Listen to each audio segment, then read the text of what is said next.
At the school track meets where girls cheer loudly from the sidelines, one person runs down the final stretch and claims victory in only 29 seconds.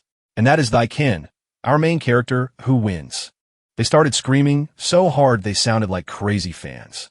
Then the man looked at them calmly and poured water right onto his clothes. No matter what they did, their screams got bigger and more intense. The girl jumped up from the floor and immediately offered him a towel to wipe away all that sweat. Her face turned into a million little sparks of pure joy every time he took it off. He wiped the mess off himself to check what's happening, but then realized he'd earned 20 running XP and climbed up to level 3 after reaching 258/800 experience points, a jump that felt like the highest yet. He noticed something new. His charm stat jumped by 45 points as he stared at the fact that his useless skill is growing faster than expected. A sudden thud sends a ball flying toward him as he watches the action unfold. He grabs the heavy door shut tight, blocking the way into the hallway with a powerful push of his hand. He threw the ball in a wild act of spite, even though nobody knows what's really going on. The guy's weird look suggests he stands directly behind Kin. His friend steps forward to ask why he looks so strange and whether they know about the man. Liuwa was his best friend, but when he finally caught up with him, his heart froze right then. Boa's angry eyes stare at a man named Chong, who looks like he is about to explode when he sees this. Lua, Chong shouts, his voice trembling with fear as the bully tries to grab him by the throat before he even breaks free. He sighed, thinking maybe it was finally over after that last girl, and told Sheen to take one of them and save herself from being turned into a target by the whole school. It's not really his fault. Lua sees that even though Kin isn't interested, everyone else is already doing something. The man warned that Nuong shouldn't get into trouble, then asked Sheen if he had any plans in mind before he answered, "I'll just figure it all out." Liuwa almost yelled that working out was pointless, so he urgently needed to focus on practicing martial arts instead. It's okay if others don't like it, because his arrival was truly surprising. A month back, Kin somehow found himself standing in an Earth-like place that seemed so familiar at first glance, but then just plain different. It was along the way that someone walked up from behind, and now they realize their own hard work finally pays off. He's going to spend his days building up something that nobody else can forget. Even though getting more practice helps unlock new skills like marksmanship, you'll be thirsty if you keep wasting it on daily sessions instead of focusing on what actually matters for your growth. When he opens the fridge, it's totally empty. He really isn't working so hard at all, just so he can stay in the best shape right now. He loves his home so much that it looks like a magical circle of perfect symmetry.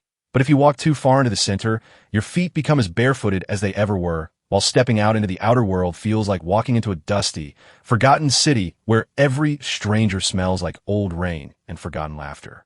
Even though he's only halfway through the semester, he knows exactly where to stand. Either punch up inside the inner ring and keep moving forward, or settle down and let his entire existence stay stuck on the streets of poverty. Kin packed his bag for a trip home and counted $21 on the counter before he walked out to settle the bill. His skin suddenly turns white as he quickly gathers some food from the basket to see if the price fits his tight budget before he can eat all. You can't believe 5 eggs that much. A stranger yells at the alleyway is crazy while he wanders down a dark street and finds himself caught by a scurrying stray cat who acts like an aggressive criminal trying to stop him from crossing over. But Sheen noticed that the cat had been through so much pain, just like he was sure it had gone through. So when the cat finally cracked its throat and shouted about how it didn't expect such cruelty from a stray litter, Sheen froze in shock at what the animal said. The cat didn't know what was bothering him. He only noticed how the rings on its tail seemed to be doing something strange. He touches it and feels a strange, glowing power rise from the ground. He pulls that energy into himself like a spell, and suddenly, his home planet isn't just Earth. It's a tiny version of something far more ancient and powerful than he ever imagined. Years ago, God passed away, and the entire planet of stars looked directly at him in wonder as a new dawn began. The gods fell before them, and now humanity can walk alone. Sheen must work hard to reach the top, for eventually he himself will become one with the divine. At Sheen's cozy house, he treats his mischievous cat like a spoiled toy and throws away its appetite. In reality, however, the cat stares blankly at the bowl with a full-blown sense of disgust. The stray cat stands in the hallway, looking utterly uninterested as Sheen gets up to leave.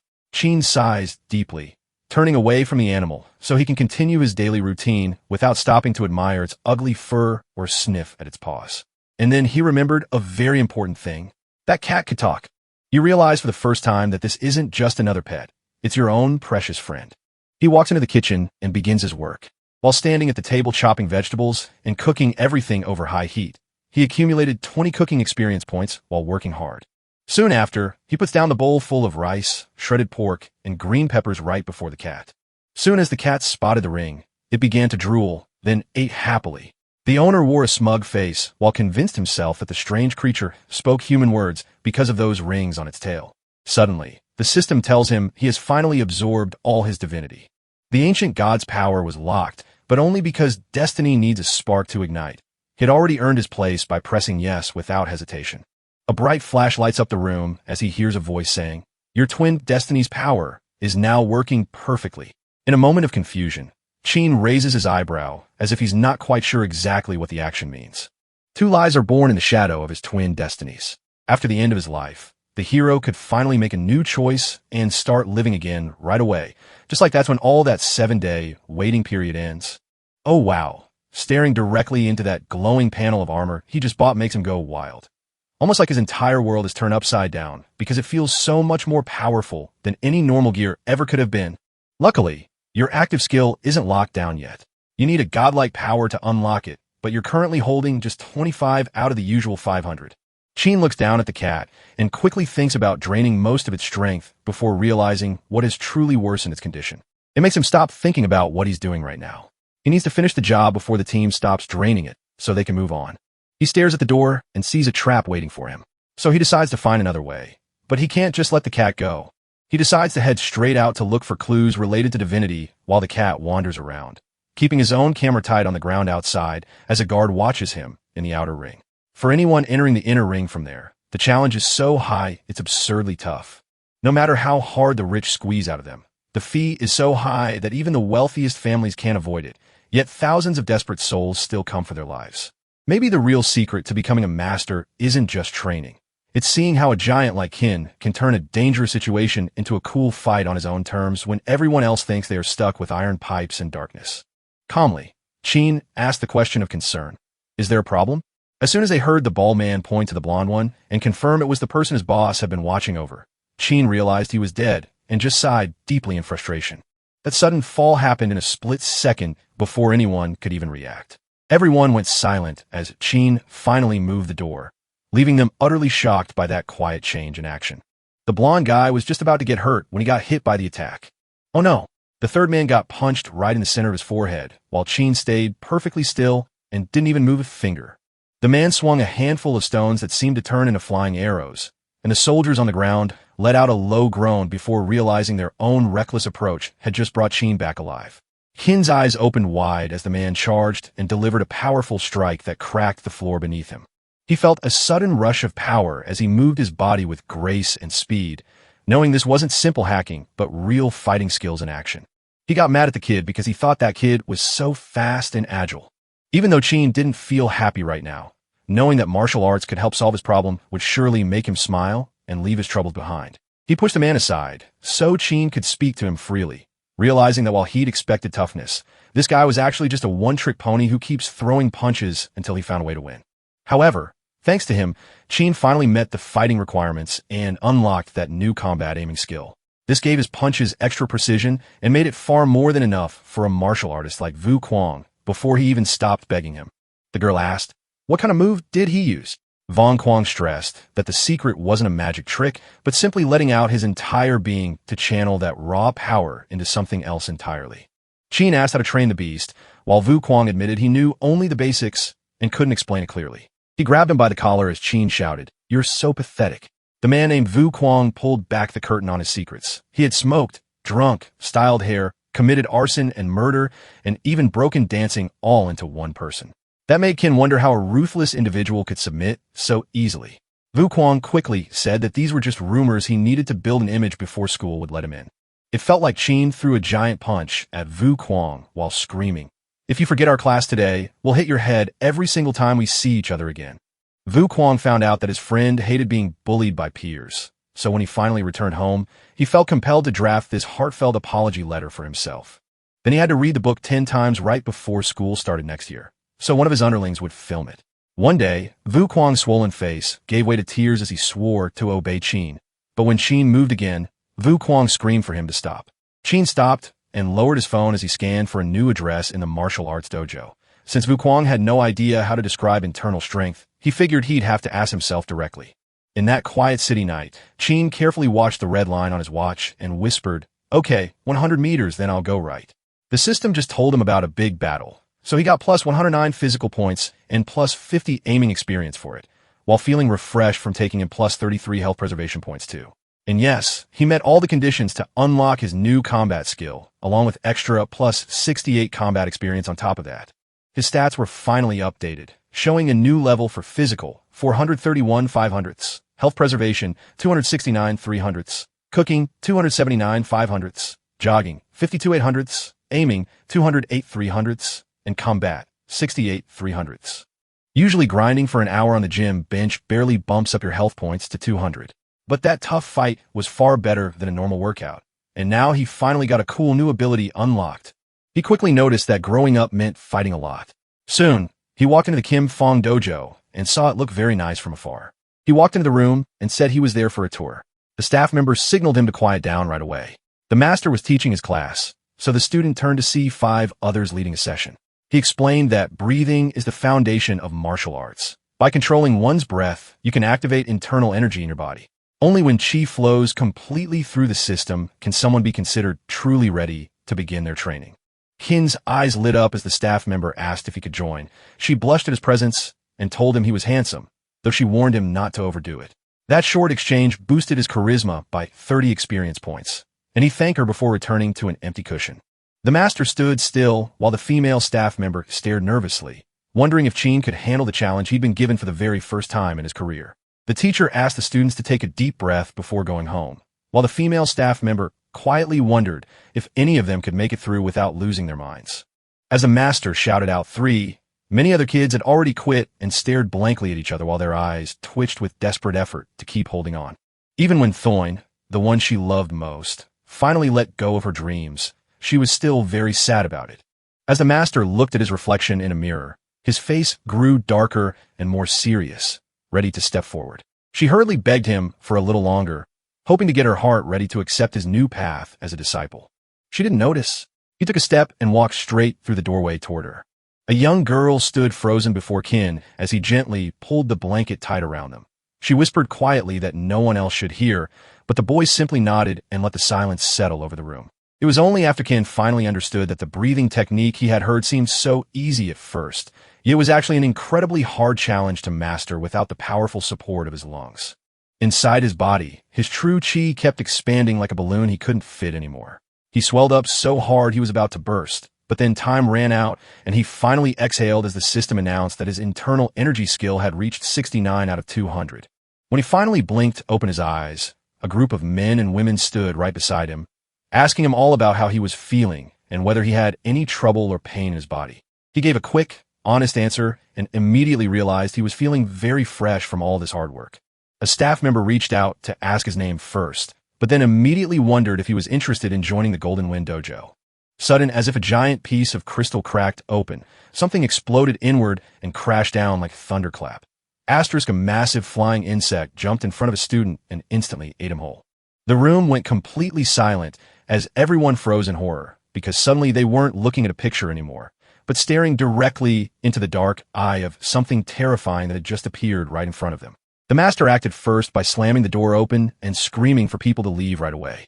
Then he summoned Ms. Jiang, a quiet but dedicated staff member, to step in and keep things moving smoothly. The blood spilled across the floor while her monster looked down at her, and then she vanished into the dark shadows. Without hesitation, Tin sprinted forward to save herself. They dropped onto the ground in unison. She stood beneath him, feeling both relief and a tiny surge of happiness as she imagined him staying up there for life. The warmth of his presence grew stronger, boosting his charm by 20 points just then. He remembered how Du Quang used to joke about his old friends before the war ended. It's all about that one powerful burst. The only real way to get this right is if Tin does exactly what we've been talking about. A giant beetle-shaped monster sprinted toward Tin and slammed its fists into the beast's head with a mighty thump. It turned into a powerful and sharp gust of wind. Tin stood tall and knew for sure that nothing else could possibly beat the idea of being stuck in a heavy toy giant shadow for years. So he knew brute force wasn't going to help, but he had to push every ounce of his power toward one specific spot. Suddenly, his punch smashed the exoskeleton and the system shouted, "Now he's hit 800%. A shadow exploded outward from behind the wall, sending a giant creature crashing through the air before hitting the floor with a sickening crash, while a terrified Tinny screamed as its blood sprayed everywhere. Tin didn't know what to do. Instead of running away, she froze in place, staring at the monster that had just vanished into thin air. The girl who thought she was safe stared at the man in terror as he tried to save her by letting go. He felt like his heart broke under this sudden, crushing weight instantly, knowing no amount of strength could stop it from bursting inside him. Tin heard a scary screech as the monster tried to grab him, but the creature stayed calm and ready for battle. He calmly said, "The outcome won't matter, even if it tries and fails over and over." Chi slammed into the wall with a force so loud the whole room went silent. But as soon as he landed on the floor, that sudden pain hit him like a physical blow before he even realized it. Then his throat closed shut and he gasped out a massive red tide of blood. That sudden explosion made Tin freeze, and he felt a chill that wasn't just from the heat, but from how close the monster got to him, just as his eyes widened with a jolt of fear at seeing it vanish. And then, a sudden burst of energy ripped through the air to sever the creature into two pieces. The metal tin caught on fire and fell silent under the impact. She took a step forward as she leaned in to introduce herself with a grin. She is from the White Fang team, captain of Squadron 838 with the codename Voidblade, and her squad just got into action to save everyone. The first time Tin has ever heard about that dangerous group. Killing a cockroach monster in one strike meant only one thing. They are terrifyingly strong. The shadowy Voidblade stared down at Tin, a barely 6-foot teen who had taken out the beast's heart just by holding its hand close enough to crush it. She saw the man as her best friend and immediately set off in search of why he should join her team. At 5 o'clock on a sunny Sunday, she took out a folded note and said, "Go straight to that address you wrote down, or I'll just call you at 3. Tin picked up the newspaper and pulled out the sign that read Ching Chong Library on the 7th floor of the building he was walking through. Outside the dojo, Jang rushed over to Tin and checked to see if he felt well. She felt worried when she decided to take him home, but then caught herself saying something important and immediately changed her mind to tell him to go straight to the hospital for a checkup. She knew that she had let him in and then stepped away, though the master suddenly shook his head with a quiet unlikely. A young boy at the very first sign of Chi had suddenly shown a level of raw power that the tiny dojo he belonged to couldn't even catch, leaving everyone behind in awe. Jin took a walk along the street and saw that the system kept sending notifications to her. She got 299 pieces of physical experience and 89 points of vitality, as well as 50 points of charm. Plus a 98 point added to his combat experience has pushed his skill up to 166 of 300, making him fully ready for that powerful inch force activation. Think of an inch as a tiny ball rolling down a hill when you squeeze your hand tight enough. Focus on one spot and push it to its fastest possible finish in the least time possible. If done right, this simple trick is enough to break even the strongest defenses that ever existed. Jin felt a sudden need to relive that moment, so he reached for the trigger and pulled back. His stomach let out a loud groan as the waves of nausea rushed over him. He recalled a rough lesson his master gave him about using chi wrongly, so Jin chose instead to rest properly before the next day turned out well. He couldn't help but wonder how many secrets this world kept from him since he learned about the White Fang squad and that cockroach-like monster. After all, in the end, he decided to go there for a weekend. When he got home, he spotted something coming through the window. He checked his phone to see what the cat was up to. It sat right at his computer, and the moment Jin walked in and spoke, it jumped up in surprise. Jin snapped because the cat wasn't explaining why it was messing with his computer. Caught red-handed, the cat still tried to act stupid. That just annoyed Jin. She knew the cat wouldn't explain. She decided to deal with it after a nap. He lay down on the bed. The cat tilted its head, sensing something was wrong. It smelled blood on him. Maybe someone got into a fight back at the bar when the lights came down. Her heart hammered against her ribs because she had just told the cat to stop thinking about herself and started focusing entirely on him. She had no choice but to jump onto Jin's stomach while demanding answers about the incident. She told Shin Ninfong Lele to spit it out regardless of whose face he showed, and she also said that even if he was quiet or nervous, the Dragon Gate sect master would still get justice for him. Jin calmly confirmed one thing first, so it really could talk. Fun lay angry at him, telling him to tell someone why they were tired before he slept. By the next day, Jin's energy had completely returned to full strength. They spent their time talking as they enjoyed eating, learning a valuable lesson. Even when a friend wasn't beaten up, the power to defeat monsters was just around the corner. Jin's eyes narrowed as she realized that the monster had been wandering free all along, and now her own friend looked like he was trying to catch it while she waited for the right moment. She touched his head to say she was glad he wasn't worried about the storm.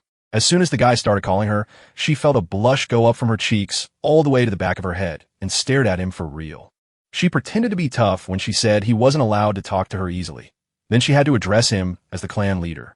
She demanded that he call her Lady and I, and Din played along because now she could speak again. He finally asked for an explanation about what she did in the video on his computer.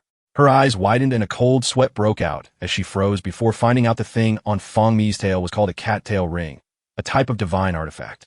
She lunged forward as he grabbed her tail, causing a sudden burst of noise that made him jump back. 2,887 years ago, an ancient god passed away, leaving behind only scattered bits of golden light that people whispered as if they were relics. Yet today, a new spirit looks at those specks with fresh, unfiltered eyes, feeling the weight of time have finally fallen on his own shoulders. She whispered a question, and then he finally understood why she had absorbed him. He felt a bit shy, so he gently pulled his hand away from her face as he asked if she was looking for the instruction manual. She whispered the words to hide her anger, knowing that taking the shirt off would mean giving up everything else. She told people that Dragon Gate is the most powerful criminal group in the Nan, not only controlling the big parties, but also leading a deadly fight for drugs. A sudden storm hit the quiet back garden of her own beautiful villa, and she found herself completely cornered in the chaos as her only friend vanished into the night. She grabbed the item in hand and transformed instantly into a cat, only for Dragon Gate to slip through her fingers as the moment passed. She could only come back as human again. If the ring was taken away and she wanted those people dead, he asked her what she planned next. He said that if she couldn't find the answer online, then the library would probably be another dead end too. She told him that she had a plan. He wanted to practice martial arts to get stronger, but when his friend asked why this specific skill was needed to take off the ring, he simply shrugged it off. She told him that as he grew strong, many organizations would chase him down, and it was possible someone with a divine artifact might appear among them. By following those leads, they could finally get rid of the cattail ring. He chuckled at imagining people knocking on his door. So she thought about trying to get him into the best dojo she knew was the best in town. She asked if he knew about the secret dragon's training hall. Back then, when he barely knew how to fight a beast like a dragon, he had spent hours looking at every single dojo in Tan'an City to find out which one charged the highest price for lessons. The Hidden Dragon Dojo was the most expensive of them all, but that wasn't what he remembered most. He laughed as he remembered that all those terrible reviews were just a small part of his life. She laughed as she sneered at the bad guys and said, those people were just trash because they couldn't handle the hard training, so they clearly failed. Then she added that in real martial arts, nobody looks down on the Hidden Dragon Dojo. He asked how to get inside it. The girl whispered that the solution was straightforward, then marched straight to the gate of the Jangha Dojo and demanded a fight for what she believed was justice. The man stared at her with wide eyes, shocked by her boldness and wondering if they would really trust him after he had completely destroyed the building. She stared at him with such longing that she felt like her own lost cause. So she told him that fighting in the dojo was nothing more than an interview. In the hazy haze of history, a vast army of disciples splits into ranks. Some pay to enter, even if they train hard, because without that spark of talent, nothing matters for them. Meanwhile, others possess raw skill but lack the real strength needed to win big battles. If you wait 15 or 8 years just to become competent, then it's completely useless. The true magic in fighting isn't just about throwing punches. It's about having a never-gone-over-and-be-up spirit on your side, because you need that perfect, unbeaten feeling to land the ultimate blow. Pushing through your challenges isn't just about getting a title. It's where you finally show up with real spirit. She promised him he'd be back tomorrow, but today he couldn't stay home and was dealing with some important matters. That very same morning, a humble disciple appeared at the door of the Hidden Dragon Dojo to greet Tin. The handshake was a quick, fragile moment that ended abruptly as the man snapped back and pulled hard for more space. Tin ran his fingers over the thick metal, feeling how hard it pressed against him, as if he were part of an impossible challenge. Since it turned out to be a tough test, he stepped down from the seat and threw every ounce of energy he had left into squeezing as hard as possible to stay upright. The man screamed in agony as he watched his own hand begin to snap and shatter. Other students gathered and burst out laughing at once. They told Tin not to mind him, because the man was a martial arts nut who always tried to pick on someone else, and he lost almost every fight. As the crowd turned red from laughter, only then did Tin realize, Bishan, this guy was just some random student, before the old master approached with his inner disciples. The whole room fell silent, but one man stood out as the center of chaos. Old Master Man Bok Thwang had come out on wheels with his black cat beside him, and behind him he found himself surrounded by an unexpected group of students who were all staring in shock. Suddenly, the Tin hit a hard stop and froze in place next to Fuang, who stood right beside him with a wide, open smile on his face. The master raised his hand, and a quiet panic swept through the room as murmurs quickly stopped. He paused in his thought and turned toward Tin, wondering if that was how he was supposed to end this fight. Fu looked up with a quick, shy wink toward Tin, as if saying something important. Our hero stared down at herself and said, "She wasn't looking like a mess." He chuckled at the news that no one else had challenged him for years in this very dojo. He then pointed out to Tin, "I believe I am qualified." Tin looked completely honest when he heard someone ask him this, and even though he saw the fight happening right there, he knew he wasn't quite ready to take part in such a dangerous match yet. Baek Shuang turned around and asked him a few questions as if he was about to start a new adventure. Tina asked the first question about her name, and she replied with a clear, simple answer before moving on to ask about how old he was. The longer it went, the more Tin grew nervous. Soon questions began to feel strange, like they were trying to make a match instead of an interview. The master laughed and told him not to worry. It was only normal for these questions when meeting someone new. His son-in-law Tin leaned in close to Fuang Ne and whispered quietly about what was happening. She replied back, saying she didn't know either, though neither did he. Truan and stepped forward and shouted her argument at the master grandfather, insisting that even if the man didn't have the right qualifications, fighting before everything else wasn't enough. He paused, staring intensely at the old man as she whispered to himself that he would take her for easy. Snodding forward, Tin knew the disciples had been absolutely stunned when he declared they would be his own people. His younger sibling, a little senior sister, stood right in front of him and decided to take on this fight herself instead of letting anyone else handle it. His heart stopped when he saw her face in his own, realizing she wasn't supposed to be alive anymore. Flang Nai laughed as she realized everyone was still sparring until the match officially ended up being a sweet-to-make-up game. Sanin gently reminded him that he had to stay very close behind the man before they could move. Fuang In touched his heart and saw the pain in another person's eyes. A loud boom rang as the sound of a thunderclap echoed in the alleyway, signaling that something was about to happen next. He ran over in a blur of speed and grabbed her wrist right then, slamming her down onto the floor as if she were a toy he wanted to smash. The shock hit her hard, then Fuang blinked, whispering to the air about how Tin's exact technique matched his own youth perfectly. Bakwang broke into a loud laugh and cheered as he praised Fuang Ne, who joyfully told him it was all just right, even if she was already scared of the old man before. Tin turned on the dojo and asked if his challenge could be called a success. No, because the system later told him he lost a fight where the weak beat the strong, giving him 21 combat, plus 121 physical, plus 89 wellness, plus 56 cat, petting plus 139 sports, plus 50 charm. The martial arts master said Tin was fully qualified to become a direct disciple because he had defeated San without ever training in real martial arts. Oh, he said the moment he'd taken his Tin was finally up for change. Tin burst into a warm smile and ran to greet his father, who looked delighted as he introduced himself as the youngest son. She felt a blush as her friend admitted her mistake, but instead of getting mad at the loss, she gently reminded him that winning only made you feel small when it was your first time. That moment made Tin realize she had once been his youngest direct disciple before he arrived.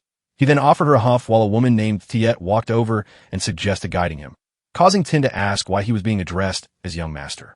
Baek Shuang told us that a true disciple must never be treated with disrespect, since at the time, Tin was officially just an inner circle member and not even a real student named Young Master. Tin walked into the meeting and asked loudly, "Did we make a mistake?" The room went quiet for a split second before he realized his question had already been answered. He smiled at the name Master Tin, and she nodded, accepting the challenge with a quiet but confident smile. In the quiet lounge, Tin leaned back on his sofa while Fuang Na tucked her head deep into his lap, letting out a soft sigh of relief. He told her that fighting the dojo wasn't as tough as she thought. It turned out to be just one move away. Fuang In shook her head and confirmed it was true, noting that Sun was actually much stronger than Tin. Martial arts isn't just about beating numbers. Mood, physical condition, intelligence, decision-making, and luck can all decide who wins or loses. Ting remembered that San had completely underestimated her opponent back then. Fuang In nodded along. If she'd been a little more careful and waited for Tin to make the first move instead, the fight would have gone down differently than it did today. But in the end, victory is always victory, and there's nothing anyone needs to argue about anymore. Tin admitted that luck played a big role, and he needed to practice a lot more. The boy asked what she had done yesterday when he heard about her last visit to the dojo. He wondered if she really stayed overnight without a rest. Fuang responded by saying he needed someone to introduce herself to an old man named Li before getting into his home. Tin then asked why that person was referring to him as that specific name so often. She told him casually how she had a rough time reconnecting with Li's grandmother, only to find out later that the older Li was actually her own son. The staff member rushed over to hand Tin his ID and verification card, announcing that the next day he would be allowed to swipe the card for entry. It was said rumors were circulating about the newcomer staying up late training all day long. They were talking about a super strong Tin who earned huge bonuses, plus 234 experience, plus 133 wellness, plus 79 sports skills, and plus 89 inner energy, all while his internal power surged to 2 levels. He also added up to another plus 35 charm points, which made everyone think he was even more awesome than usual. The trainer didn't spare him. Instead, he pushed him into a tight, ready position as his inner fire grew even stronger with each passing moment. A little more, Boch Thuang whispered, urging him to save that hard-earned effort from the night's struggle, while system notifications kept chattering like a frantic chorus of alarms about 99 internal energy levels exploding over and over again. He felt the world spinning around his ears as he said, "Thank you." The game ended, and with a loud thud, Tin crashed all the way to the bottom of the field, exhausted from playing too long. Yeren stood tall beside Bak Thong, letting out a breath of pure surprise as everyone else gave him that kind of look. Soon he'd finally been able to master the secret art of the dragon sect, and Ting lay down, huffing and puffing as if ready for a long rest. He looked down to the floor in surprise as soon as he heard something, forcing himself up and asking what level he needed to reach for it. The man watched him intently, wondering why such a brave child would be fighting so hard. Then he gently told him to hold out his hand. The air was thick with anticipation as the two of them stared at each other, ready to throw their best shots. Instead of the power being strong and his eyes turning red, Bachuang unleashed a powerful aura while his eyes instantly blazed with intense crimson glow. A massive stream of pure energy poured into his chest like a torrential storm. She knew exactly why she felt like an impossible problem when her hands were trembling, and that was the only thing keeping her from breaking free from whatever twisted sensation had been coming at her in the dark. Bachuang sat down to ask Tin about the sport he did most of all, jogging. Tin said he was a total runner. No other activities involved him at all. Bachuang shook his head nervously and replied, "I'm completely fine."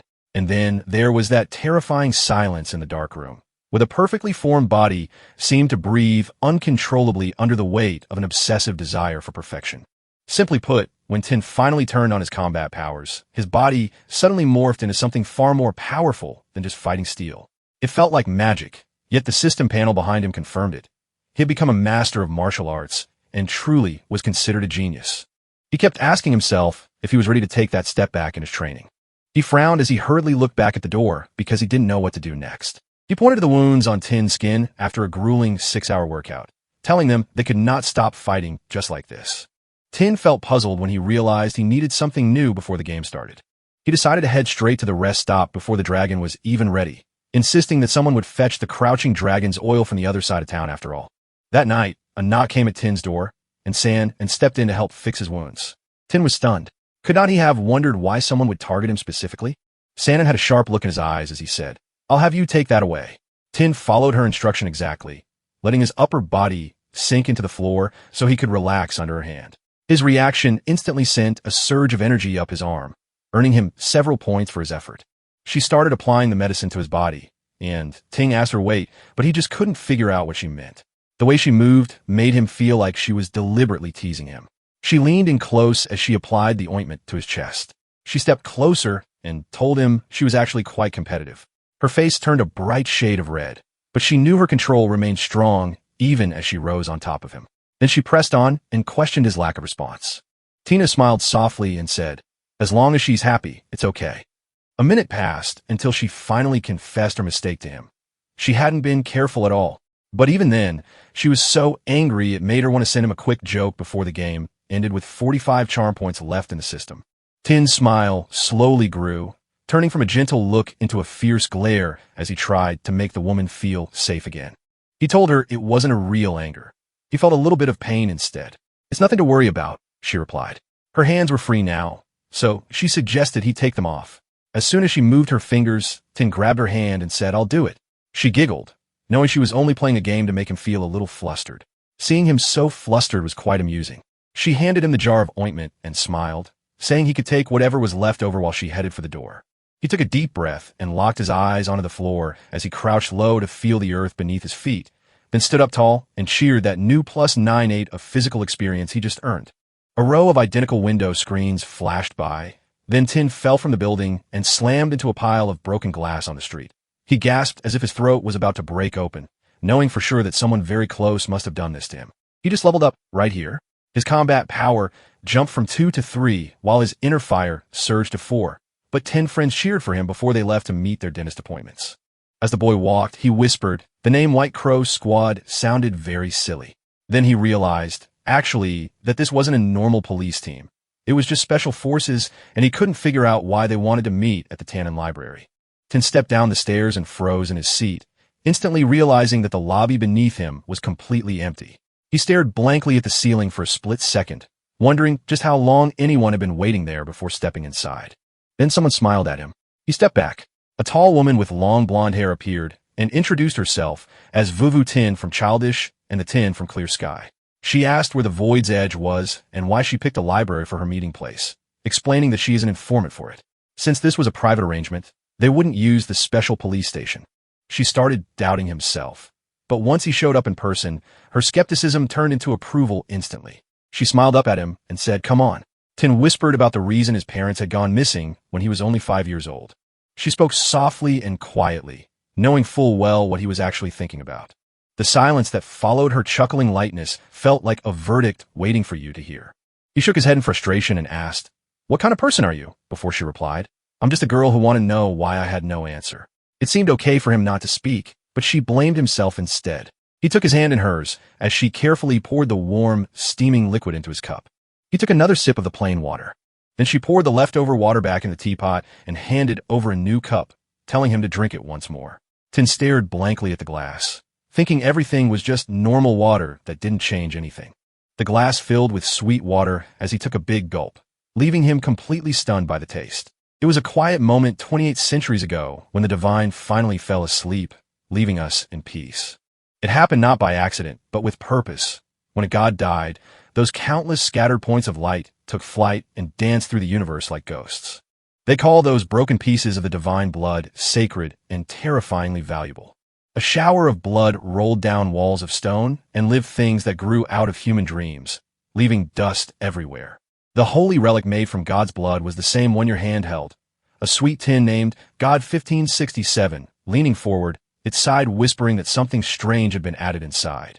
She gently placed the teapot on his lap and watched as the system instantly recognized a real, divine substance. For every drop added, his total divinity grew stronger by 5 more points. He raised his hand and felt his power surge, soaring from an initial 52 points to nearly 500. His silence echoed as a heavy pot sat on the table, and the question hung in the air, what is this thing supposed to do? The answer wasn't just in its ability to turn water into sugar. It lay in how slowly it waited for his divinity to grow strong enough to hold onto that magic. She laughed so hard she nearly choked on her words, thinking the man might be totally out of his mind and just as charmingly lost in his own silly world. Tin looked at the water and didn't see a decline, but instead wondered if the teapot itself had infinite capacity. His colleague was taken aback that he really relied on his own brain to solve problems. Even though he kept getting notifications of plus 5 divinity points, he paused when he finally clicked his skill off. You're going to get a huge grade from your class because you know everything about this thing. He stared at that sweet teapot while imagining how powerful it could be and wondering if the magic inside its engine was actually from a god's relic. He stared at the ancient artifact and wondered how it could possibly be so illogical compared to anything human-made. When he finally asked why she had already explained everything to him, the girl simply smiled at him. 3 days ago, a mysterious figure defeated a giant monster by turning into a normal person. Not because he could fight monsters anymore, but just for a paycheck at VU Corporation's Divine Artifact Research and Recovery Team. That strange transformation didn't make him scared. Instead, it made him feel powerful enough to join the White Fruit team right away. The CEO of the company was already excited about his new job, knowing that being part of the group would be the key to absorbing divinity for our boy. He promised to follow every single rule, but for him, that job was just another step on a path to becoming something far bigger. As for me, I genuinely love when our hero works so smartly inside such a divine artifact recovery company. Sounds like heaven, right? And with all the wealth and power mixed in, it's a dream come true. When Vun stood there, he realized his entire power came down to a single piece of divine gear, and the fact that his passive skill already gave him such a massive advantage that even if an active one were slightly worse than that, nobody would actually get hurt. He laughed heartily as Vun peeked over his shoulder at him, sensing something deep inside that made him feel completely alone in this fantasy realm. She pulled a piece of paper from her pocket and looked at it with interest. She gave him a contract and said, "Look at this and see if you have any trouble. If nothing is wrong, you can sign." He flipped the page and stopped to see that the job contract wasn't quite right. He only had the main deal, but there was also an extra clause about keeping secrets. There was also a clause saying the work involved working in a very dangerous field tied to divine artifacts, which meant serious risks existed. If he were disabled or died while on duty, the company would pay his family $5 million just for medical bills and funerals and other things, but if the accident happened because of his own intentional acts or gross negligence, there was no compensation at all. That single condition told him this job wasn't safe in the traditional sense. She showed us how all these holy tools split themselves into 4 sizes of threat: a safe one, a medium danger one, a serious hazard, and the biggest problem any organization can face. In the future, only when he finally grew big enough would he be permitted to work on dangerous jobs. But she cut him off before he could ask questions about those classes of divine artifacts, since a level 1 person can't even touch. When that kind of thing actually happened, the government got right in their way immediately. The man asked why she picked him out, even though a divine artifact had already touched his face before that moment. That didn't mean he was qualified. The truth is, she never knew about his system panel or his martial arts training. He couldn't believe she would invite him based solely on Voybear's one-sided something wasn't right. She pointed out that he was mistaken for being the one who touched the holy object, when in fact it had touched him instead. She stared at him with wide eyes, thinking he was about to ask her a really important question. Maybe some ancient objects actually have their own mind and decide things for us. She walked into the room and saw someone standing ready to help. A stranger with an eye for art and a heart full of grace, drawn by something far beyond the ordinary. She knew it was Kinoko, but the person before her felt like she had just found a secret treasure hidden in plain sight, proving that even the most unlikely souls have a special kind of connection when they look right at you. The contract said he'd get $200,000 a month, then a 25% part of the project, and a total 1% stake after all that, and Kin realized just how valuable he was. Now, they knew exactly why they were rushing to hire him. The guy noticed his paycheck didn't matter at all, and instead chased down those rare holy relics. Soon, he finally hit the ground running with the deal. She turned the paper over and whispered, "From this day forward, I take your place," while she giggled as the man nodded, saying yes to being gone so he could go on. He stood between a hidden dragon dojo and a dusty archive of God's secrets, feeling like his day was about to break under its weight. He sent a message to G, saying he needed help from the teacher because he was bedridden, while G only agreed if he left it with him and then earned over $200,000 every single month. The man stared down at his phone and knew, with absolute certainty, that the only way to save himself from his own fate was to get stronger. While strolling past the outer belt, he paused and tapped his system panel to see what skills were on file before heading inside. He has the power to upgrade his dual life, and it's unlocked because he only needed to hit that final number before dying. He said, "I need to activate dual life," so I told him the answer was yes, but then came up with a different idea and asked, "What exactly does this mean?" He smiled as he explained how each level could give you an ability that doubled your power. He had a choice between memory, physical defense, physical strength, or just speed. If he picked up the weight of physical strength instead, his power would suddenly become double as the 2 lives turned into one big thing. His body felt surprisingly strong because he didn't need any new gear to protect himself. Instead, his real strength came from knowing where to strike without fighting a battle for the win. Suddenly, a thought flashed across his face. In the world of martial arts, speed is what decides who wins.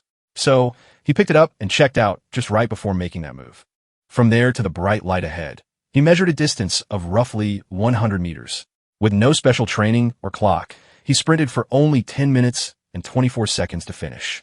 "Oh, don't worry. I had a bit of an issue, though I think it wasn't quite as bad after all." Smiling face with smiling eyes, he picked up his gear and ran back toward the house, hoping to figure out what he had missed on the way home.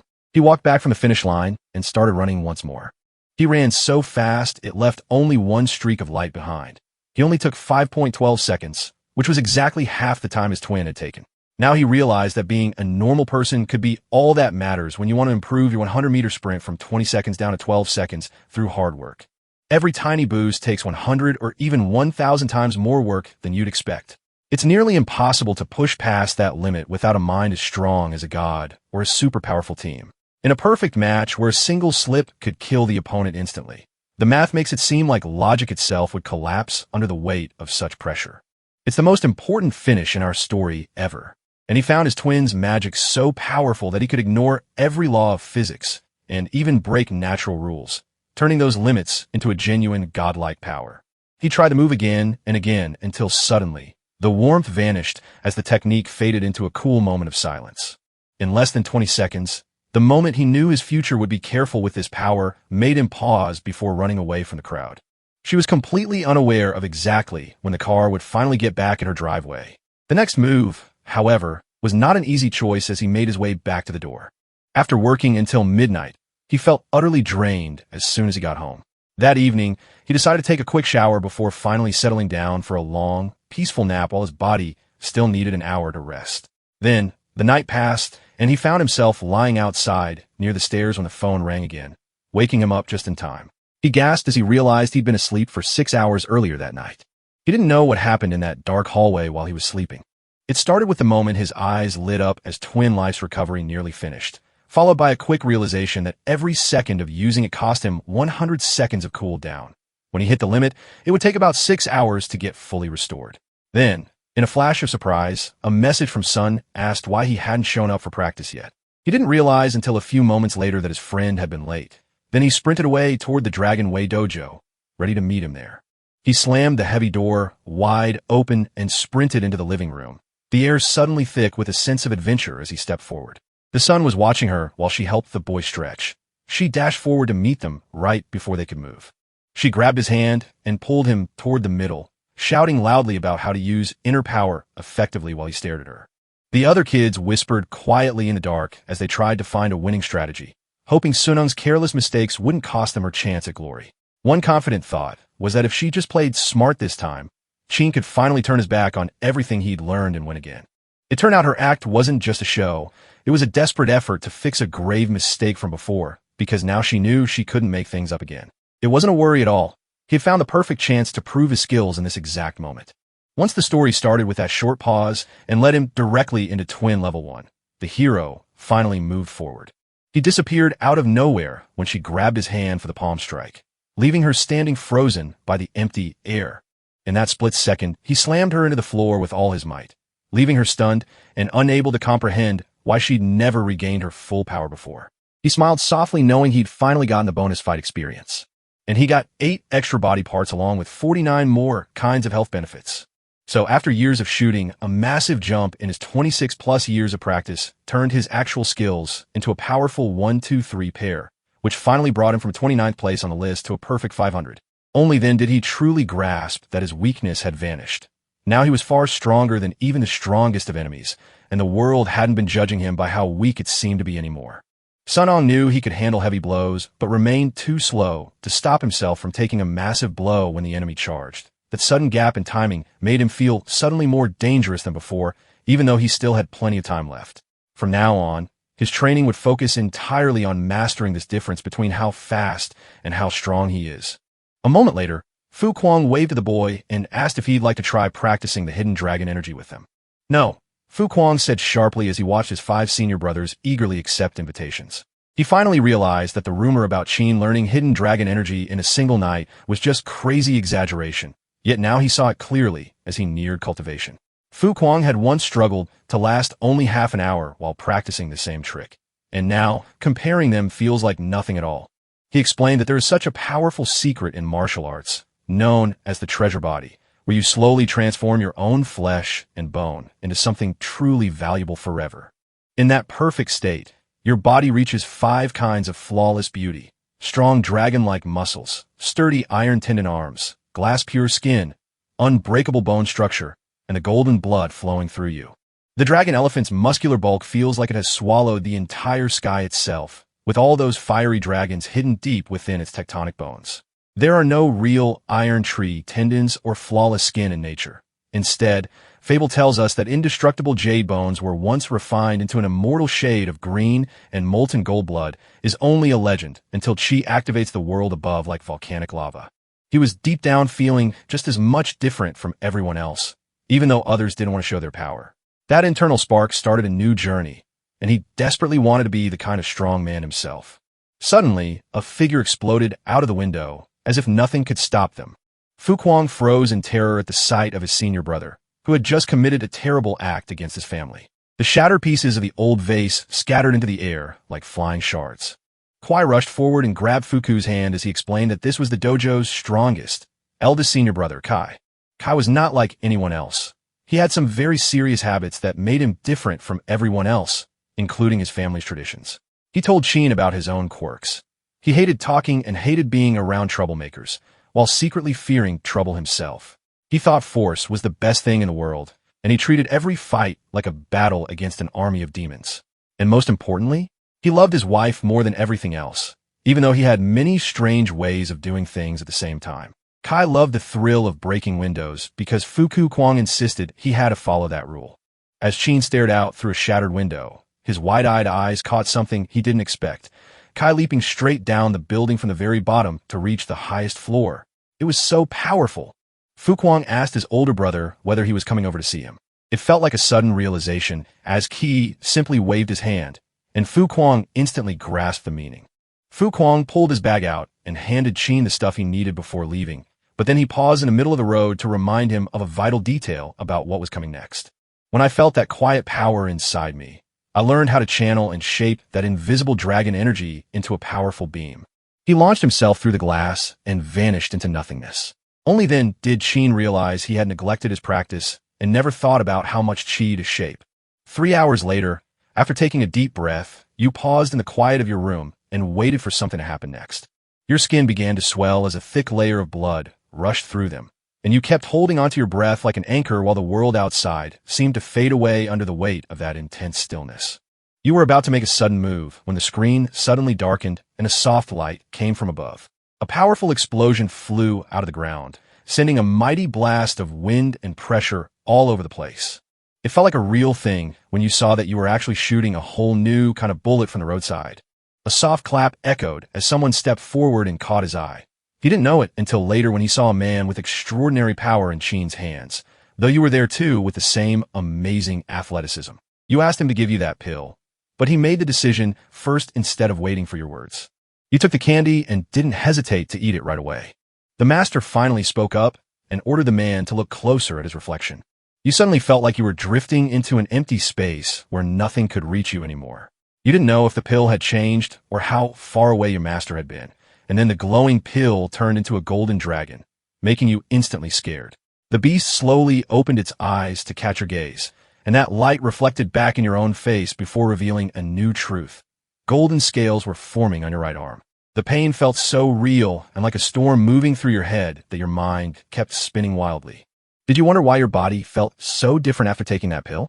You took a deep breath to slow down the chaos and then pressed the button to summon the hidden dragon art, holding your breath as it began to glow with energy. Deep inside your mind, a wonderful sensation began to rise, while all your distracting thoughts vanished instantly. The dragon stood right in front of you, but you focused on your cultivation as his body slowly coiled around you. Soon golden light flooded everything as you merged with the dragon. Your body transformed into scales, and your eyes changed like a true dragon's one that met the requirements and activated the visualization skill at level 10 out of 300. You finally saw the stars in the darkness of the room. You woke up gasping for air and felt a sudden shock when realizing you had come home in your actual flesh rather than floating away instantly. Your master had shown you the cost of staying late. Without returning to him before that moment, your own life force would have vanished permanently. He laughed and said, "That's utterly unbelievable. Your first attempt to cultivate Dragon Chi was genuinely amazing." A wise master revealed the deep and powerful feeling known as Dragon Chi. When people are mad, they might blast out harder, but when fighting just to live, their muscles can stretch and hum with so much power that the fight feels endless. In some ancient ways of magic, feeling strong emotions is known as active Chi, while keeping them quiet is called calm Chi. When you blend your active energy with a calm heart, nothing impossible ever fails to come about. You asked yourself how to do it properly. Your master smiled, realizing you already understood the core idea, though he insisted on thinking about this matter for you. Did you ask yourself whether the world felt completely still or just scattered with other things? You laughed as the math problem from college entrance made sense to you again, proving your past life wasn't empty. Yet the master's calm reply told you it was all just a tiny bit more than that. You noticed that ordinary things no longer stirred your emotions. At the same time, Sandus's imagination was becoming much more powerful. You can now clearly visualize a giant dragon in your head, even if just its mane or a single whisker appeared vividly. Suddenly, you realized this moment of realization must be the true nature of visualization. You felt your own words were a hollow shell when your master declared they couldn't save anyone. But after hearing the truth about how practice builds real understanding, he urged Qingxia to fight back against all you had left behind. The girl sat at the table again, pretending she wasn't hungry, only for the plate to suddenly give way under her weight and spill a heap of golden brown crumbs across the floor where she had just finished eating. The old master whispered that Qing Xiao held such a terrifying grip on her body that it made even his grandfather feel like he couldn't breathe beside her. Now you know the real story. Instead of just being strong at the top, she is so incredibly powerful that your 6 senior sisters have to stand in awe and wonder who could truly beat her.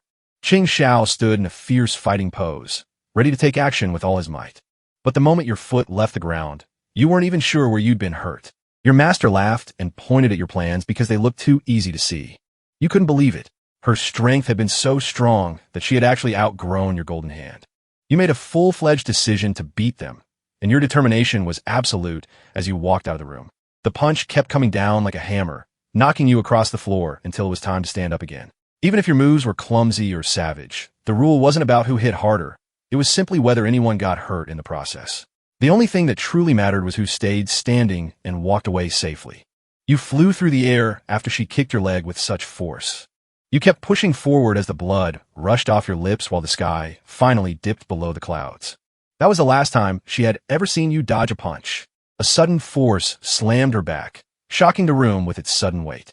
You gasped because that sudden feeling of something happening right where your hand should be was really shocking. The master slammed his hand down hard to stop the girl from falling through the air. Qing Xiao felt like a total waste of time and decided to let off the high-pressure competition, telling her she needed to take a break instead. You asked why your 4th-grade sister didn't talk. Her teacher told you that something terrible must have happened when she was a baby, because that's the only reason she chose to stay quiet forever. He promised to come back with more details later, but then your master questioned both whether you were feeling good and if that training session actually worked for you. You said honestly that you were completely exhausted, and suddenly the system told you your stamina was only 827 out of 2,000. Health preservation dropped to 468 out of 800, while jogging scored a surprisingly high 699 out of 2,000. You claimed that having never felt this tired in your life was the biggest lie you told yourself, but then you suddenly realized that feeling completely happy at the same time wasn't just a random coincidence. It made you feel so good about it all. Your charm scored 66 out of a total of 1,200 points, while aiming hovered right at 567 out of 800. Combat performed well too, 520 points, and your strength in athletics was just 217 out of the same score range. Even though visualization only reached 251 out of 300, you knew that fear was getting closer to your 4th senior sister. Sparring with her for over 4 hours had turned this into a nightmare. Now that's exactly what I've learned. Never forget how terrifying she can be. So after all that work, you finally made your way back home. You dragged a tray of fried chicken back to Funga when the doorbell rang and she wasn't home yet. It was already quite late, leaving you wondering exactly what her whereabouts were. Just then, he heard a strange noise coming from the bathroom. Qin stared blankly as Funga refused to leave, and there was simply one shoe left on the doorstep. He reached for it, but a dreadful dread settled over him. What if she stayed in that room forever? He recalled that she had hinted at enemies, and that fact caused deep worry in his heart. He stormed into the bathroom to see her calmly taking a bath when she suddenly panicked and threw every drop of water across the floor. The waiter rushed to stop her, whispering, "Don't waste any more time. Otherwise, those fried chicken pieces will get cold." His heart sank when she looked at him, but then a warm smile spread across her face as they decided to bathe together right there on the floor. Her mind felt like a jumble when she watched Qin suddenly get more than 89 charm points from the system between those fried chicken bites and his help. The cattail ring suddenly twinkled like a sparkly star. She gently placed one of her paws onto his chest and pulled back with a shy laugh as he looked down at her. As Qin's eyes narrowed in anticipation of a brighter light, he waited for the moment to come. He slowly blinked open his tired eyes and felt the weight of Funga's body fall from the sky on his own. Then he caught himself holding his breath while Funga finally took flight like a bird to join them. The girl kept those cute cat ears and tail all along, yet looking more like a real person than a monster. She grabbed onto him with a frantic urgency, her breathing ragged as she screamed desperately that he should stop looking, her massive tail lashing frantically against his face. She asked him to settle first so she could get back to work. Did she ask him to be honest? I didn't lie at all. I told her to get up right now so we can actually talk.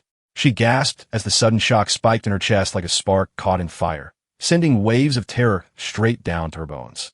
He stepped forward and asked gently, "What's the problem?" It felt like a small mistake she had made while laughing because her cheeks were red and she wasn't ready to answer. Kin leaned closer and wondered if turning back was a mistake that somehow accidentally sparked the relic to transform. That made her stop and stare at the room. Then she suddenly understood what was happening. A few moments ago, that small spark of love finally took hold between them. Chin asked if a tiny spark of emotion plus fried chicken was enough to turn her human back into nothing but a cat. No, the trigger condition sounded ridiculous. She also noticed her cat ears, sharp fangs, and tail were still there, which only made her more annoyed with all that useless trash left behind by the so-called god. Kin heard a loud warning from her that she'd never seen anything funny again.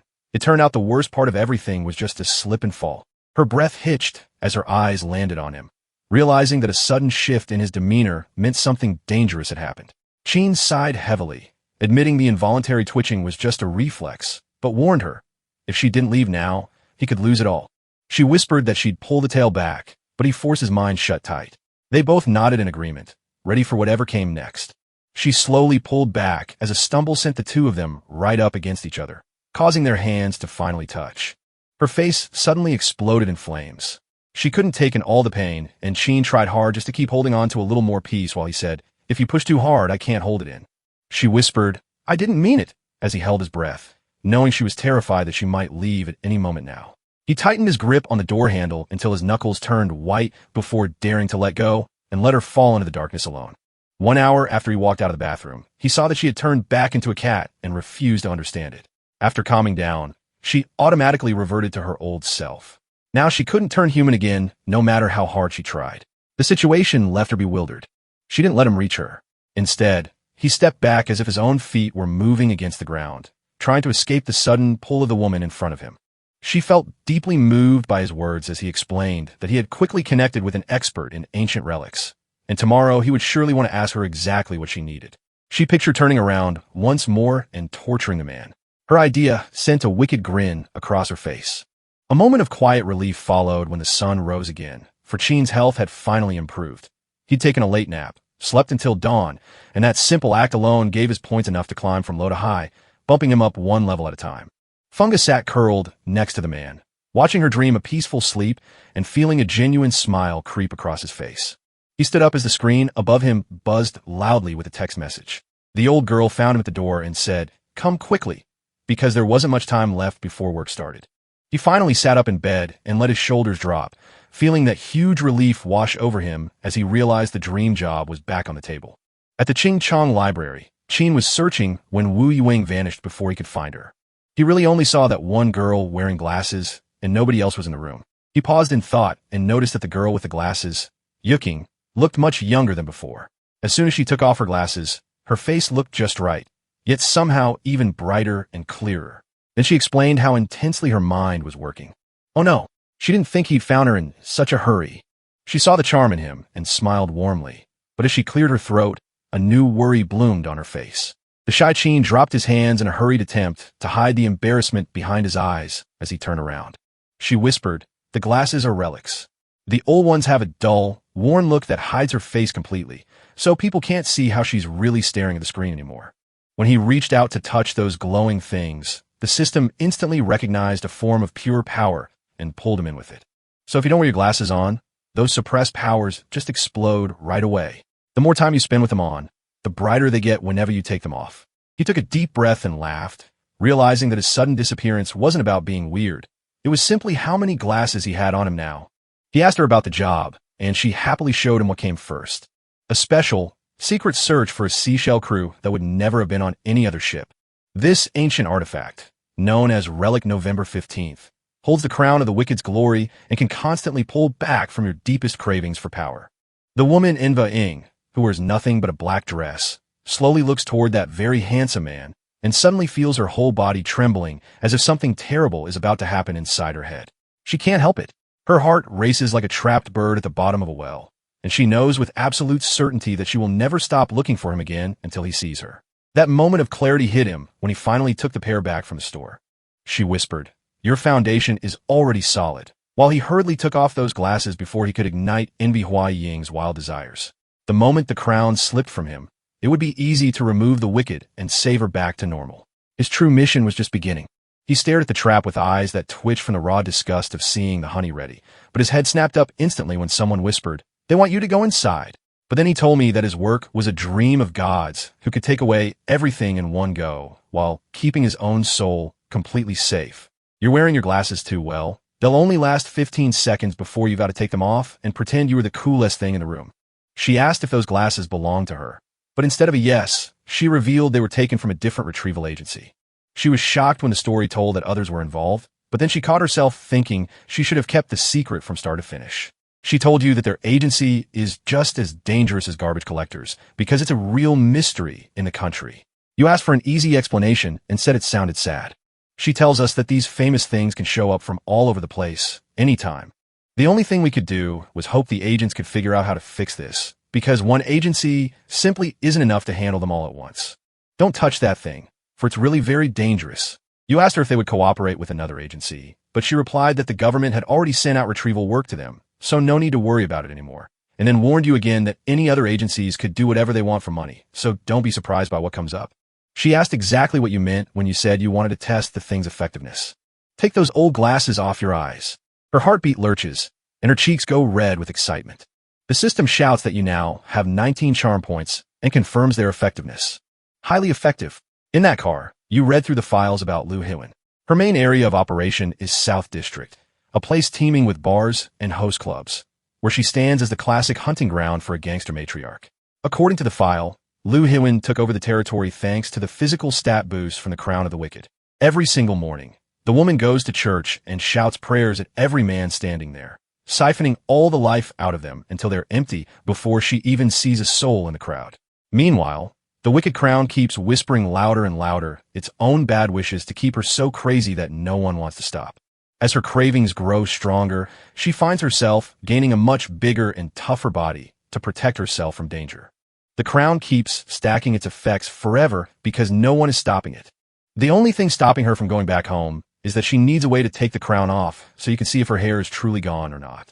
A long time passed until the driver finally called his passenger over the back door as the man stepped out and kept absorbing the divinity of that moment, which reached a staggering 7.9%. Down that same street, a man is being beaten by an attacker who laughs loudly about how great it feels to do anything you want. The woman next to him agrees, saying she loves doing whatever she pleases and would give anyone the chance to control her if they dare.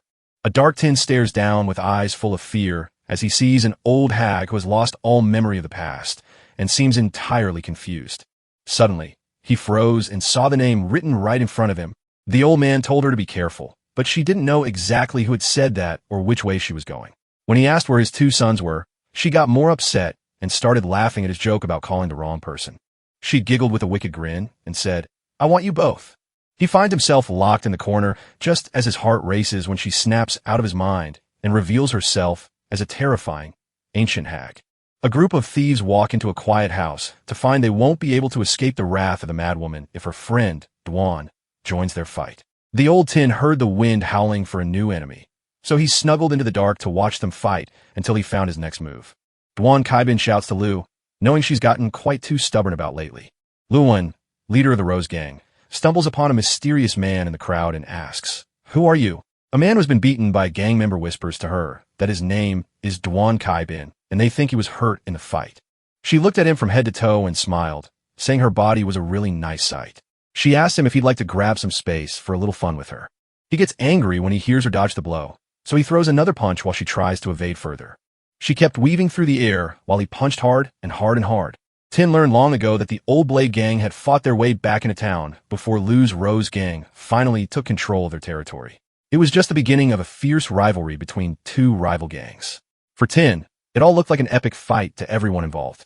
The Blade Gang members stormed over, laughing at how clumsy the girl was about dodging, while the Rose Gang charged forward and nearly crushed her face in a single brick. When Lou sees what just happened to her little boy, she lets out a big puff of smoke and panics, because the old man she spoke to earlier is now his dad, and he can't even keep a straight face while seeing his son hurt. Oh no, that completely ruined her mood.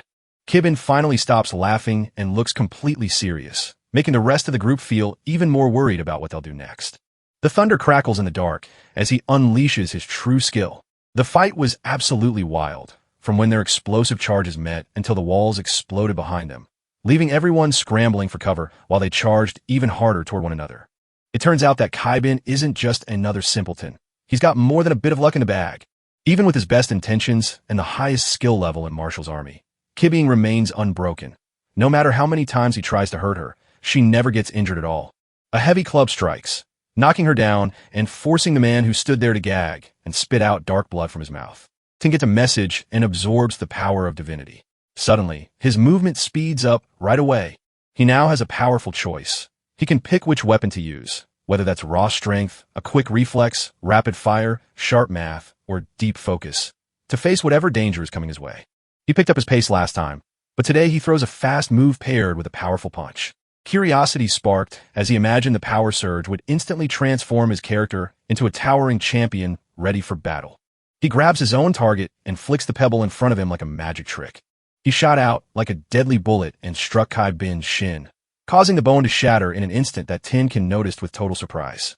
Lou searched through the crowd frantically, screaming for them to appear immediately as he chased after them, while Kaibin growled in rage because she had just snuck into his space and decided to run before anyone else could stop him. Before they left, his men warned her that they would be returning for revenge. She told him he punched really hard, and when the pain came through, she knew it was real. His feet twitched as he pushed himself out of the shadows and took a deep breath before stepping firmly onto the cool floor. Did she really ask if he was the guy who actually did that? Ting knows exactly who this man is and how dangerous he looks as she questions him about the weapon.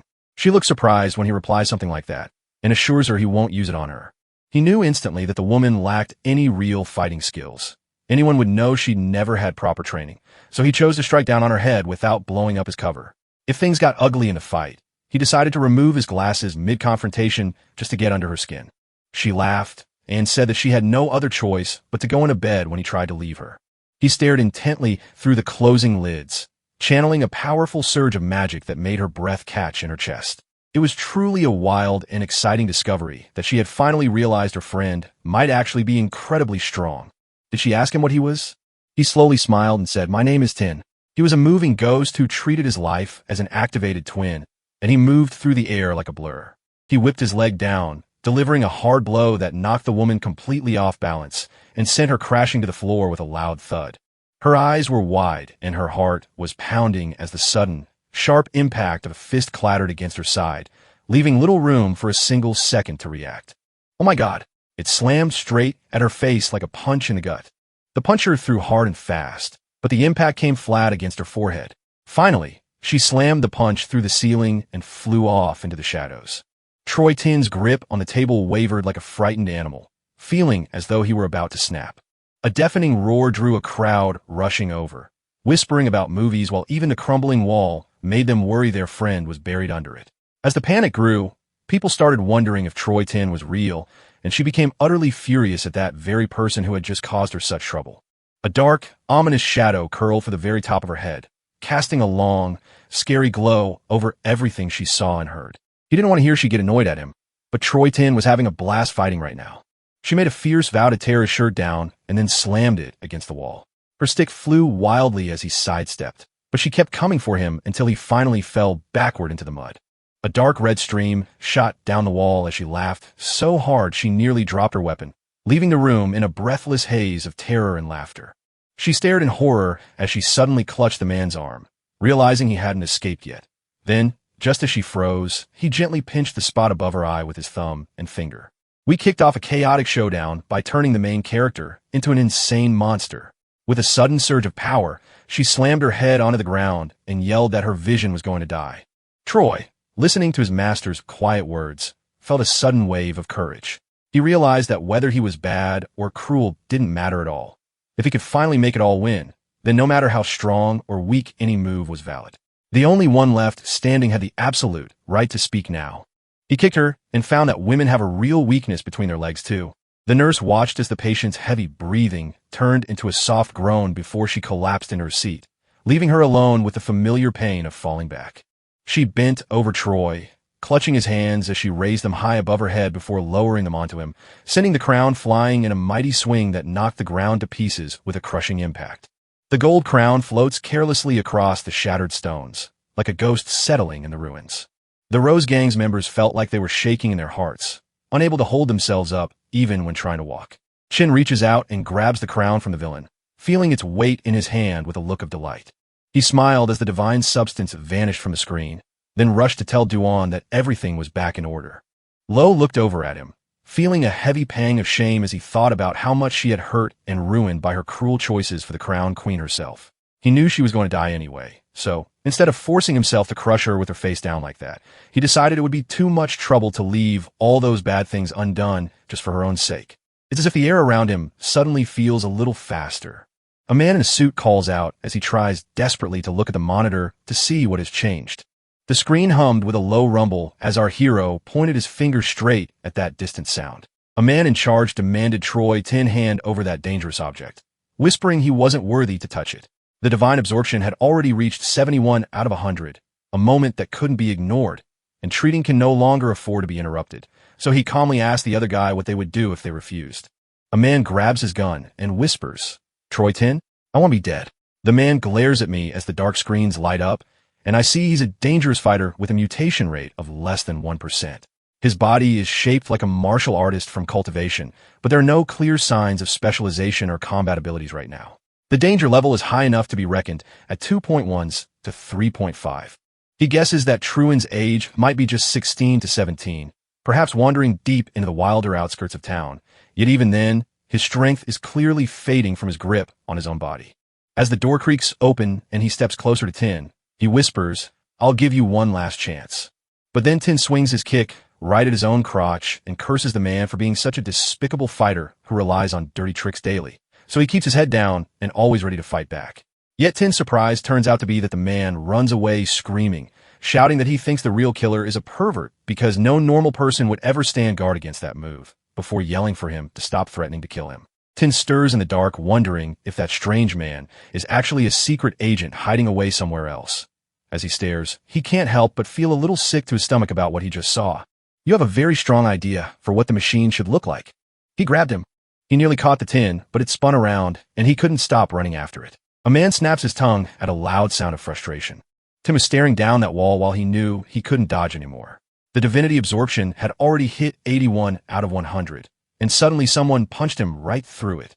No matter how far he runs, that man will inevitably grab him before he gets any further away. He tells you the extraction is finished, but the Dark Flame's power has vanished and only 500 points remain for your divinity to reach. Since all rules are satisfied, the server just demands one final yes or no before we can turn this thing on. He presses the button, and the man lunges to grab a piece of tin while he promises to keep his arms out of harm's way, even though his own body is about to become something far less desirable than a simple toy. Tin covered him in a blanket so fast that he didn't even realize what he was doing, and the moment passed like a curtain. He suddenly understood exactly how much the old man was waiting for him to be ready. Tin stirs a deep thought when he sees the man's face. Another person called out, saying, "There's no other here." He carefully looks at the black flames that circle Tin, feeling a strong sense of something strange coming from around them. It was exactly that moment when Tin spotted the vessel, and his shadow flame reached level 1, causing the required 39 divinity to drop into place instantly. As soon as the man spotted the black flames, Tin instantly linked them to something dangerous, yet he couldn't figure out exactly what that vessel meant before he tried to push him back. The fireballs burned down his face while he tries to run away from them. He screamed so loud that he nearly broke the man's heart when the other guy tried to talk back. The Tin barely grasps reality, running away from a wild explosion of fire that looks more like magic than war. As the burning objects shoot out toward him, his sharp tongue rumbles in frustration while the smoke fills the air with an urgent warning. The Tin watch froze his face while the fire licked slowly across his nose. Tin gets startled as the man begins screaming from multiple parts of his body. He carefully watches him and vomits, while the notification announces that the weak has defeated the strong by rewarding him with plus 452 combat experience. It shows up again, adding more combat experience, plus 633 total combat experience. Furthermore, Physical experience increases by plus 422, plus 558, and physique is upgraded to level 6 at 28 out of 3000. Health cultivation has been upgraded to level 4 at 25 out of 200. Marksmanship also upgrades to level 4 at 102 out of 200. Combat has reached a 4th tier at 85 out of 200.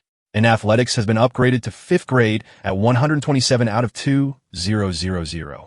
As the layers of clothing burn away around his feet, he finds shiny metal beneath them. So that moment when the man finally understands that his whole body is wrapped in a tough, synthetic skin, it feels like an absolute miracle because the material has survived burning for years and looks completely unchanged. He couldn't have just smashed himself right in his own face, because if he had died that way, killing someone else wouldn't be as easy. Despite how hard the stone appears, it only warmed up a few moments after being cast in the fire, for the black flames have left very little sign that they were burning anything, making it feel utterly cold right now. Suddenly, the black flames that once seemed to burn all over his body suddenly go out, leaving him exposed to air and cold again. He checks the system, seeing that the black flames were actually coming from shadows. Now that the surrounding darkness is fading away, those same dark flames are slowly losing their power as well.